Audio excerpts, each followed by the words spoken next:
नमस्कार, स्वागत है आप लोग का अपने यूट्यूब चैनल प्रदीप प्रिय इंटरटेनमेंट में।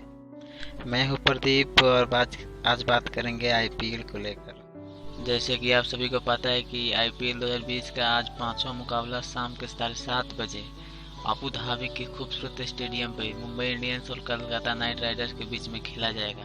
इससे पहले मैं बता दूं कि मुंबई इंडियंस का आज दूसरा मुकाबला है, जबकि पहला मुकाबला चेन्नई सुपर किंग्स और मुंबई इंडियंस के बीच में खेला गया था, जिसमें चेन्नई सुपर किंग्स ने मुंबई इंडियंस को 5 विकेटों से हराकर आईपीएल 2020 के सीजन को जीत के साथ आगाज किया था। वहीं पे कल रात को चेन्नई सुपर किंग्स और राजस्थान रॉयल्स के बीच में मुकाबला हुआ, जिसमें टॉस जीतकर पहले गेंदबाजी करने का निर्णय रहा महेंद्र सिंह धोनी का।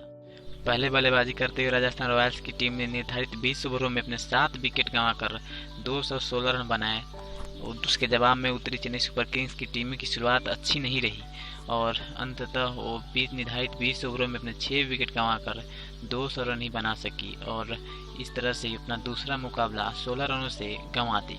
और आज का मुकाबला मुंबई इंडियंस और कोलकाता नाइट राइडर्स के बीच में खेला जाएगा, जो कि काफ़ी रोचक होगा, क्योंकि एक तरफ आंद्रे रसेल है तो दूसरी तरफ हार्दिक पांड्या, एक तरफ दिनेश कार्तिक तो दूसरी तरफ रोहित शर्मा, एक तरफ पैट कमिंस तो दूसरी तरफ जसप्रीत बुमराह। कैसा लगा वीडियो? अच्छा लगे तो लाइक कीजिए, कमेंट कीजिए और शेयर कीजिए। चैनल को सब्सक्राइब करना बिल्कुल नहीं भूलिएगा। धन्यवाद।